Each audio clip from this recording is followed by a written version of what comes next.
बीरबल की बुद्धि और समस्या को भाप लेने की कला के कारण बादशाह उन्हें खूब पसंद करते थे। इसी कारण से दूसरे लोग बीरबल से उतना ही जलते थे।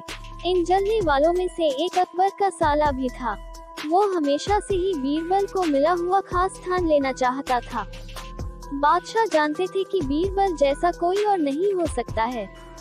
वो अपने साले को भी ये बात समझाने की कोशिश करते थे, लेकिन उनका साला हमेशा कहता था कि वो भी काफी बुद्धिमान है। इन सब बातों के कारण एक बार बादशाह के मन में हुआ कि अब ये ऐसे नहीं मानेगा, इसे कुछ कार्य देकर ही समझाने पड़ेगा। तभी अकबर ने अपने साले से कहा कि तुम अपने दिमाग और सूझबूझ से इस कोयले की बोरी को सबसे ज्यादा लालची सेठ दमड़ी लाल को बचकर आओ। अगर तुमने ऐसा कर दिया तो मैं तुम्हें तुरंत बीरबल की जगह दे दूंगा। यह बात सुनकर अकबर का साला हैरान हुआ, लेकिन उसे बीरबल की जगह चाहिए थी। इसी सोच के साथ वो कोयले की बोरी लेकर सेठ के पास पहुंच गया। सेठ ऐसे ही किसी की भी बातों में आने वाला नहीं था, इसलिए उसने उसे खरीदने से मना कर दिया। अब अपना उदास चेहरा लेकर अकबर का साला महल लौट आया। उसने कहा कि मैं इसे नहीं बेच पाया। इतना सुनते ही बादशाह ने बीरबल को अपने पास बुलाया। उन्होंने अपने साले के सामने ही बीरबल से कहा कि तुम्हें सेठ दमड़ी लाल को यह कोयले की बोरी बेचनी है।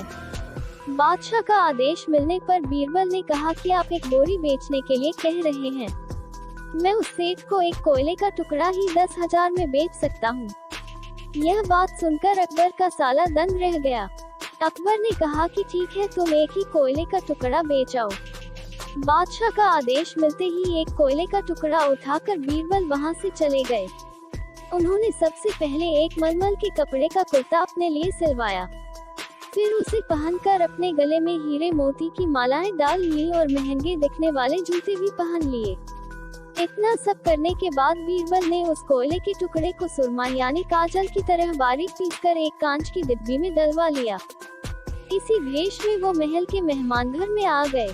फिर बीरबल ने एक इश्तिहार दिया कि बगदाद में एक जाने माने शेख पहुँचे हैं जो जादुई सुरमा बेचते हैं। सुरमे की खासियत में बीरबल ने लिखवाया कि इसे लगाने वाला अपने पूर्वजों को देख सकता है। यदि पूर्वजों ने कोई धन छुपा कर रखा है तो वो उसका पता भी बता देंगे। इस इश्तिहार के सामने आते ही पूरे नगर में बीरबल के शेख रूप और चमत्कारी सुरमे की ही बात होने लगी। सेठ दमड़ी लाल तक भी यह बात पहुंच गई। उसके मन में हुआ, जरूर मेरे पूर्वज ने धन गाड़ रखा होगा, मुझे तुरंत शेख से संपर्क करना चाहिए। इतना सोचकर दमड़ी लाल शेख बने बीरबल के पास पहुंचा। बीरबल ने जानबूझकर उन्हें पहचाना नहीं। सेठ ने शेख से कहा कि मुझे सुरमे की डिब्बी चाहिए। शेख ने जवाब दिया, बिल्कुल लीजिए, लेकिन एक डिब्बी की कीमत 10,000 रुपए है। सेठ काफी चालाक था।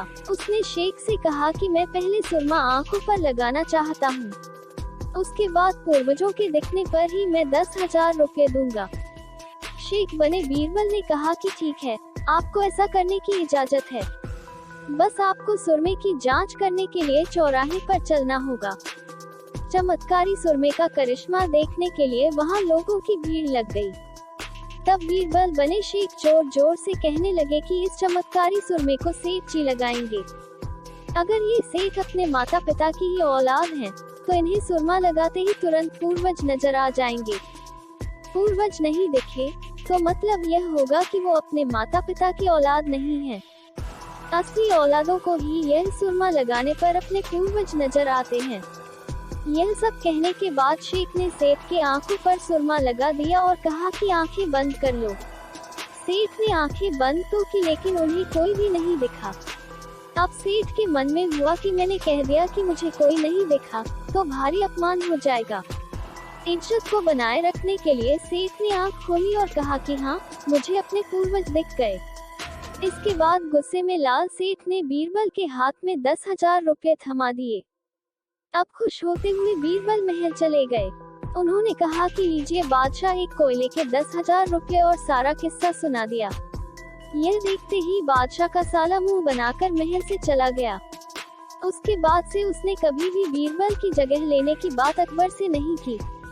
कहानी से सीख, किसी से ईर्ष्या नहीं करनी चाहिए और अपनी काबिलियत को साबित करने के लिए बुद्धि का उपयोग करना जरूरी है।